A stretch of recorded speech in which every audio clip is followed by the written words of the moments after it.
আমরা এই মুহূর্তে উপস্থিত হয়েছি অশোকনগর বিধানসভার বিদায়ী বিধায়ক নারায়ণ গোস্বামীর সঙ্গে। সরাসরি তার কাছ থেকে শুনে নেব এবারে কী কী তারা উন্নয়ন করেছেন এবং কী কী পরবর্তীতে করার আশা রয়েছে সে ব্যাপারে কথা বলবো।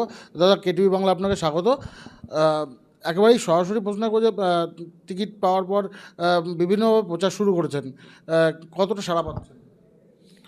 একদিন যদি আপনি বা আপনারা যারা সাংবাদিক আমার সঙ্গে যান তাহলে বুঝতে পারবেন যে স্বতঃস্ফূর্ততা কাকে বলে। মানুষ বাড়ির থেকে বেরিয়ে এসে কর্মর্দন করছেন, কোলাকুলি করছেন, দোকানদার বেচা কেনা খরিদ্দার রেখে একটু হাতে হাত দিতে চাইছে, কারণ মমতা ব্যানার্জির প্রার্থী। যে মমতা বন্দ্যোপাধ্যায় অন্যায়ের সঙ্গে আপোষ করে না, এসআইআরের নাম কাটার বিরুদ্ধে যিনি লড়াই করছেন একা, নাম শুধু তো তৃণমূলের কাটিনি, মানে অনেকেরই কেটেছে, কিন্তু লড়াই একা মমতা বন্দ্যোপাধ্যায় করছেন, তৃণমূল করছে।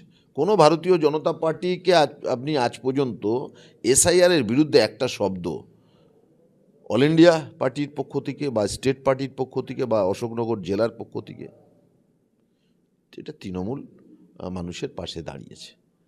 তো ব্যাপক সাড়া পাচ্ছি। গতবারে আমি 23,700 ভোটে জিতেছিলাম। অশোকনগরের মানুষ আমাকে আশীর্বাদ এবং দোয়া করেছিলেন। এবারে আমাদের লক্ষ্য ব্যবধান কতটা বাড়াতে পারব, সেই লক্ষ্যে আমরা এগোচ্ছি। দেখুন, 5 বছরে আমরা একটা রিপোর্ট কার্ড অশোকনগর বিধানসভা ভিত্তিক আমি ছাপাতে দিয়েছি, সেটা ভোটারদের কাছে দিয়ে দেবো আমি আস্তে আস্তে। মমতা ব্যানার্জির নেতৃত্বে প্রচুর ডেভেলপমেন্ট হয়েছে, বিধায়ক ফান্ডেও হয়েছে, জেলা পরিষদে মমতা ব্যানার্জি আমাকে সভাধিপতি করেছেন, সেখান থেকেও ব্যাপক উন্নয়ন করেছি। এবং মমতা বন্দ্যোপাধ্যায়ের যে 94টা প্রকল্প, তিনি কোনোদিন দলতন্ত্র করেননি। যারা তৃণমূল তারাও পায়, যারা অতৃণমূল তারাও পায়। আমরা আশা করি যে এইসবের প্রতিফলন ভোটে ঘটবে। এবং এটা প্রমাণ হয়ে গেছে যে ভারতীয় জনতা পার্টি ভীষণভাবে বাঙালি বিরোধী, বাঙালিদেরকে হিংসা করে, বাঙালির মহামানব যারা, কৃতি সন্তান যারা, তাদেরকে ছোট করে, ব্যঙ্গ করে। তার জবাব 29শে এপ্রিল অশোকনগরের মানুষ দেবে, বাংলার মানুষ দেবে। প্রধান বিরোধী হিসাবে কাকে দেখছেন? দেখুন, এইটা খুব অমূলক কোশ্চেন করলেন। দেখছি না, কারণ কে পুয়োর থার্ড হবে, কে পুয়োর সেকেন্ড হবে, তারা ঠিক করুক কে দ্বিতীয় হবে আর কে তৃতীয় হবে। তারা ঠিক, এটা তো তাদের দুজনকে জিজ্ঞাসা করুন যে আপনারা কে থার্ড হবেন আর কে সেকেন্ড হবেন, ওনাদের জিজ্ঞেস করুন। তৃণমূলকে জিজ্ঞেস করে লাভ নেই।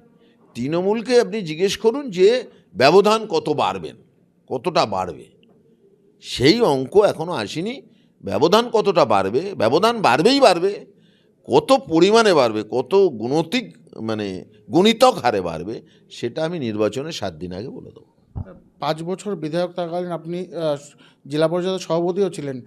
এলাকায় কী কী উন্নয়ন হয়েছে যদি একটু বলেন? দেখুন, বিধায়ক হিসেবে তো আমরা বছরে 70 লাখ টাকা পাই,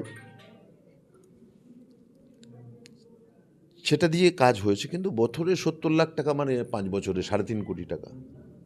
জেলা পরিষদ মুখ্যমন্ত্রীর কাছে কৃতজ্ঞ নেই, ওইটা দেওয়ার ফলে আমাদের বাজেটই প্রায় 600-700 কোটি টাকা বছরে। তো ন্যাচারালি 22টা ব্লক ভাগযোগ করতে গিয়ে কখনো কখনো আমি একটু স্বার্থপর হয়েছি। নিজের এলাকায় হয়তো একটু বেশি দিয়েছি, অন্যদের বঞ্চিত করিনি, হয়তো 2টো রাস্তা বেশি নিয়েছি। এই করতে করতে এখন প্রত্যেকটা গ্রাম পঞ্চায়েতে অন্তত 30 কোটি টাকার কাজ হয়েছে। 8টা পঞ্চায়েতে হয়েছে, সব মিলিয়ে বলছি আমি। আপনি বাংলা গ্রাম সড়ক যোজনা বলুন, আপনি পিডব্লিউডি বলুন, আপনি জেলা পরিষদের টাকা বলুন, আপনি পথশ্রী বলুন, সব মিলিয়ে একটা পঞ্চায়েতে এরকম, তার বেশি ছাড়া কম নয়। শুনলে হয়তো মাথা ঘুরে যাবে, কিন্তু আমি যখন পরিসংখ্যান দিয়ে আপনাকে 1, 2, 3, 4 করে স্কিমের নাম দিয়ে, লেন্থ দিয়ে, অ্যামাউন্ট দিয়ে যখন দেব, তখন বুঝতে পারবেন যে কি হয়েছে। আমরা শহরেও কিছু ফ্লেক্স দেবো। এখানে 10টা বুস্টার পাম্প বসেছে, একটা বুস্টার পাম্পের দাম কম বেশি 20 লাখ। এটা জেলা পরিষদের টাকা, কিন্তু আরবানের একটা ইন্টারেস্ট ফান্ড ছিল, সেই টাকা দিয়ে করেছে। একটা জিনিস হয়েছে, যেহেতু মমতা বন্দ্যোপাধ্যায়ের নেতৃত্বে আমি দীর্ঘদিন তৃণমূল করি এবং 25 বছর অ্যাডমিনিস্ট্রেশনে থাকবার একটা সুবিধে, যে কিভাবে মানে স্কিম স্যাংশন করাতে হয়, আমলাকে ধরে মন্ত্রীকে ধরে, এটা আমার পুরনো অভিজ্ঞতা অনেকটা কাজে দিয়েছে। সেই উন্নয়ন হয়েছে, শহরেও প্রচুর উন্নয়ন হয়েছে পথশ্রীর মাধ্যমে, এখানকার হাউস ফর অল সমস্ত কিছু। আপনারা জানেন যে কেন্দ্রীয় সরকার গত 4 বছর একদম একটা টাকাও দিচ্ছে না, মানে বাংলাকে ভাতে মারতে হবে। অসুবিধে কার হচ্ছে বলুন তো? মমতা ব্যানার্জির হচ্ছে, অভিষেকের হচ্ছে, আমার হচ্ছে না। প্রান্তিক লেভেলের মানুষ যারা দিন আনা দিন খায়, কষ্টটা তাদের দিচ্ছে বিজেপি। আর তাদের কষ্ট দেখে মমতা বন্দ্যোপাধ্যায় এবং তৃণমূল কংগ্রেস আমরা ব্যাকুল হয়েছি, আমরা এই বঞ্চনার বিরুদ্ধে লড়াই করছি। সুতরাং 29 তারিখে সারা বাংলার মানুষ এমন ভোট দেবেন, 4 তারিখে বেলা 1টার সময় বিজেপির সব নেতারা চোখে সর্ষের ফুল দেখবে। এসআইআরের পরে প্রথম ভোট, এসআইআরে অনেক মানুষের ভোট কাটা গেছে, সেক্ষেত্রে কোনো রকম কোনো সমস্যা ভোটের মুখে কিছু হবে? হচ্ছে তো, মুসলিমদের নামও একদম ধরে ধরে যেমন কাটছে, হিন্দু বিশেষত মতুয়া ওপার বাংলা থেকে যারা উদ্বাস্তু এসছে তাদের বহু নাম কাটা গেছে। কেউ 5 বার 7 বার 10 বার ভোট দিয়েছে। শ্রী নারায়ণ গোস্বামী আর নারায়ণ গোস্বামী, 2002-এ শ্রী ছিল, এখন শ্রী নেই, বলছে দুটো মানুষ আলাদা, বাবার নাম এক, আলাদা কেন? বলছে শ্রী। এটা তো মানুষ করছে না, বিচারটা তো মেশিনে ফেলেছে, এআইতে ফেলেছে। একজনের নাম আছে মোহাম্মদ, শুধু ময়কার বিসর্গ, আরেকটা পুরনো ভোটার লিস্টে লেখা আছে মোহাম্মদ মহ ময়ময় দ, বলছে দুটো লোক আলাদা। পারুল বিশ্বাস, বিয়ে পরে হয়েছে পারুল মণ্ডল, মেশিন বলছে দুটো মানুষ, দুটো মহিলা আলাদা। অর্থাৎ এটা চক্রান্ত করেছে বিজেপি নির্বাচন কমিশনকে দিয়ে কিভাবে বাংলার বৈধ নাগরিকদের ভোটার বাদ দেওয়া যায়। এবং তার মধ্যে লক্ষ্য করা যাচ্ছে, কালকে মুখ্যমন্ত্রী বলছিলেন 57 লাখ মহিলা, মানে মহিলা ভোটাররা তাদের টার্গেটে আছে। মহিলাদেরকে সম্মান দেয় না, মহিলারা গণতান্ত্রিক অধিকার পাক, বিজেপিটা চায় না। এইসবের জবাব 29 তারিখ পেয়ে যাবে। এছাড়াও সাপ্লিমেন্টারি যে লিস্ট বেরিয়েছে সেখানেও অনেক নাম বাদ গিয়েছে, প্রচুর নাম। সাপ্লিমেন্টারিতে 100টায় 15টা কেস উঠছে, ট্রাইব্যুনালে জমা হবে। ট্রাইব্যুনালে জমা দেওয়ার জন্য আমাদের নেত্রী বলেছে যে ব্লকে ব্লকে শিবির হবে, আমরা অঞ্চলে অঞ্চলে পৌরসভায় আমরা শিবির করব, সাধারণ মানুষের যত সাহায্য করার আমরা করব। তিনি কোথায় ভোট দেবেন ওটা আমাদের কাছে জাস্টিফাই নয়। আমাদের কাজ হচ্ছে ভোটারের পাশে থাকা, দলের এটা নির্দেশ, আমাদের এটা মানবিকতা, আমরা দাঁড়িয়ে যাব। জয় নিয়ে কতটা আশাবাদী? দেখুন, 200 ভাগ আশাবাদী। জয়টা ফ্যাক্টর নয়, আমাদের চিন্তা 21 সালে 23,700 ভোটে জিতেছি, এবার মার্জিন আর কত বাড়ানো যাবে, কত গুণিতক বাড়ানো যাবে, লড়াইটা তার। এখানে বিজেপি বা আইএসএফ কোনো রকম দাগ কাটতে পারবে? আমার একদমই না, কারণ সারা বছর মানুষের সঙ্গে থাকে না, ভোটের সময় ভোট পাখি হলে তো লাভ নেই। আমি 365 দিন প্রত্যেক দিন রোজ 12 ঘন্টা করে পড়ায় মানুষ, আর ওনারা হচ্ছে রুটিন যখন বেরোয় পরীক্ষায়, অমুক দিন বাংলা, তমুক দিন ইংরাজি, তমুক দিন ইতিহাস, রুটিন হেডমাস্টার বের করে দিয়েছে, তারপরে পড়তে এসছে হবে।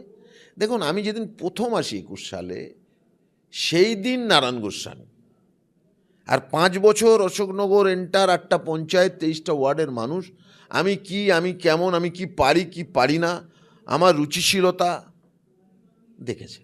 তারা অশোকনগর উৎসব দেখলেন, তারা দুর্গাপুজো কার্নিভাল দেখলেন, তারা বর্ষবরণের আতশবাজি দেখলেন, তারা আমাদের নাট্যমেলা দেখলেন প্রত্যেক বছর, এবং সবকটাই বিনা পয়সায়। তারা জগদ্ধাত্রী পুজোর বিজয় সম্মেলনী দেখেন কল্যাণগড় বাজারে। এই যে সাংস্কৃতিক যে ধারা, সেটাকে আমরা তুলে ধরবার চেষ্টা করেছি। এগুলো তো অশোকনগরে হতো না। বহু মানুষ আমাকে বলেছে যে অশোকনগর উৎসবটা হয়ে আমরা খুব সম্মানিত বোধ করি। কার্নিভাল এত ভালো লাগে, কার্নিভালে আমি যখন এ মাথা থেকে ও মাথা যায় যে হাজার হাজার মানুষ, হাজার হাজার মানুষ, তৃপ্তি ওখানে। আমাদের পৌরসভা, ব্লক, পুলিশ প্রশাসন সবাই আমাদের সাহায্য করে। আতশবাজি গত বছর বলছি 31শে ডিসেম্বর রাত্রি 12টায় হবে, 10:30টার সময় উদ্বোধন করেছি, 5,000 লোক। 11টা 7-8 হাজার লোক। কী রে বাবা, এবার চল লোক হবে না নাকি? ওমা 11:30 যেই বাজে পিল পিল পিল পিল করে, মানে ওই দিক দিয়ে নিউ টাউনে ঢুকছে, নিউ মার্কেটে ঢুকছে। এবার নিউ মার্কেট দিয়ে যদি একটা মানুষ কেউ বেরিয়ে আসতে পারে, ওই প্রশস্ত রাস্তা পারছে না, মানুষের ঢেউ। তার মানে কি, মানুষ এটা গ্রহণ করেছে। আর এই যে আতশবাজি, এটা পরিবেশ বান্ধব, এবং এটা কিন্তু এই জেলার নয়, বাইরের জেলা থেকে বানিয়ে আনতে হয়েছে। তার আকাশে রঙের খেলা, যেগুলো খুব মনোমুগ্ধকর, মানে দৃষ্টিনন্দন, সেইগুলো করেছে, মানুষ এটাকে গ্রহণ করেছে। এবং আমার বিশ্বাস যে মানুষ তৃণমূল কংগ্রেসকে ভোট দিয়ে স্থানীয় ভিত্তিতে তারা এটাকেই প্রমাণ করবার চেষ্টা করবেন যে ইয়েস, আমরা এই সাংস্কৃতিক অনুষ্ঠানগুলো পছন্দ করি। এইটাতে আমাদের দাবি রইল।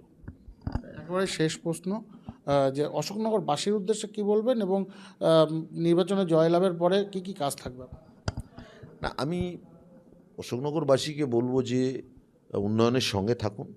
জাতপাতের বিরুদ্ধে, বাংলা জাতপাতের পক্ষে কোনোদিনই ছিলেন না।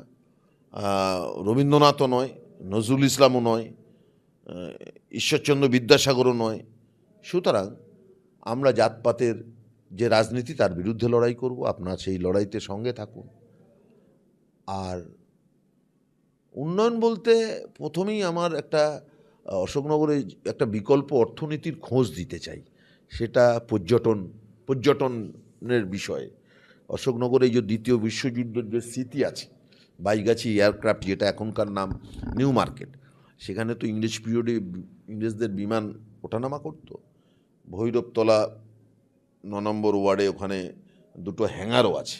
এগুলোকে সংরক্ষণ করে একটা মিউজিয়াম সুন্দর মডেলে, সেখানে একটা প্লেন রাখা, এই সমস্ত পরিকল্পনাগুলো আছে। আশুদি বিল কচুয়া থেকে 1 কিলোমিটার দূরে, ওখানে প্রায় 33 বিঘে জমির ওপরে আমরা ইকো ট্যুরিজম পার্ক তৈরি করছি। রাজ্য সরকার প্রশাসনিক অনুমতি দিয়েছে। জেলা পরিষদ থেকে 1 কোটি টাকা ল্যান্ড ডেভেলপমেন্টের জন্য আমরা অলরেডি বরাদ্দ করেছি, তার কাজ শুরু হবে। আরও অনেক কিছু আছে যা এই স্বল্প পরিসরে বলা সম্ভব।